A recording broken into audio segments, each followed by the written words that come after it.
नमस्कार. आज आपण बनवणार आहोत शिंगोळी.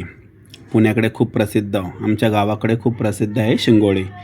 तर ह्या शिंगोळीमध्ये बनवताना सुरुवातीला प्रथम आपण 4 कांडी लसूण घेतलेलं आहे, जिरा घेतला आहे आणि काश्मीरी मिरची पावडर घेतलं. पण ते कॅमेरा चालू नसल्यामुळे ते रेकॉर्डिंगमध्ये आलं नाही. तसेच हे आता कुळीत पीठ घेतलं आहे आपण, हुळग्याचं पीठ. ते हुळग्याचं पीठ छान असं मिश्रण करून घ्यायचं. त्याच्यामध्ये हाताला तेल लावायचं, जेणेकरून जे ते रेड ग्रेव्हीमध्ये जे मिरची पावडर असते ते हाताला झोंबणार नाही.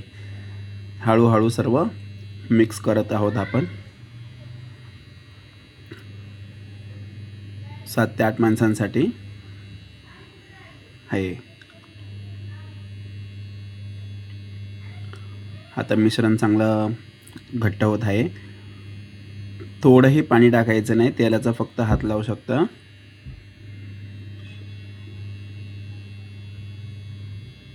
छान एकजीव करून घ्यायचं त्याचं.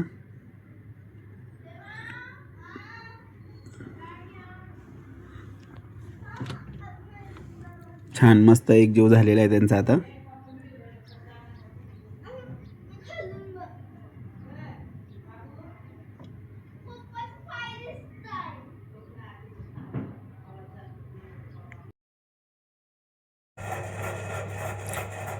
पीठ चांगलं मळून घेतलेलं आहे आपण. मस्त घट्ट झालेलं आहे पीठ. घट्ट पीठ असेल ना तर शिंगोळी वळताना त्रास होत नाही. आता आपण पातेल्यामध्ये तेल टाकून घेतलं आहे. त्याच्यामध्ये जिरा ॲड करतो आहे आपण. आणि जिरा टाकून झाल्यानंतर आपण त्याच्यामध्ये काश्मीरी मिरची ॲड करतो आहे.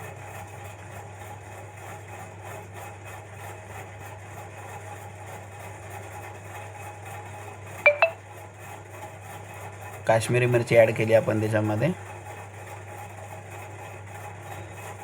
फोडणी जळू नये म्हणून पाणी टाकायचं त्याच्यात.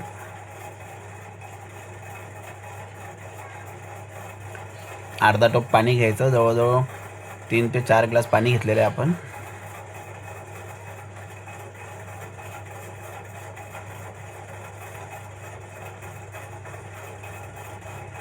मी फर्स्ट टाइम करतोय, आई शिकवते मला, त्याच्यामुळे हसायला येत आहे. काही हरकत नाही, सर्व गोष्टी शिकायच्या आपण. आईला पण हेल्प होते. नवीन नवीन मेनू शिकायला मिळतात, खायला मिळतं.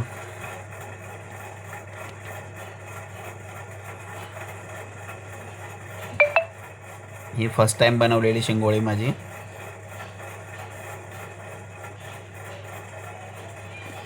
एवढी पण शिंगोळी अवघड नाही. एवढं रॉकेट सायन्स लावायची गरज नाही आहे की फार काय डिफिकल्ट असेल. काही नाही आहे. मस्त एकदम सुटसुटीत छान. खायला पण पौष्टिक आहे एकदम.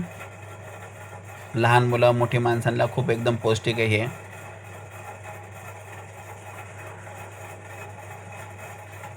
याचं सूप एक दिवस बनवून दाखवतो मी.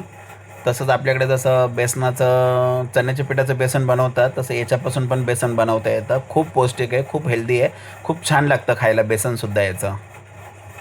मला तर खूप आवडतं शिंगोळी, बेसन खूप आवडतं. असं एक एक एक एक करून आपण गरम पाण्यामध्ये सोडणार आहोत. काही येडे आईने बनवलेले आहेत, काही मी बनवलेत. आईला पण हेल्प माझी थोडी. हे मोठं गोल चक्र माझं येते. आणि उकळी आल्यानंतर आपण थोडं पाणी ॲड करणार आहोत त्याच्यामध्ये. आणि भाजलेले शेंगदाणे चांगले वाटून घ्यायचे पाणी टाकून. आणि ते पाणी आपण आता याच्यामध्ये ॲड केलेलं आहे मिळून येण्यासाठी. आणि पलटणं टाकून आपण पहा काय सुरेख दिसतंय. वा, एकच नंबर. घरभर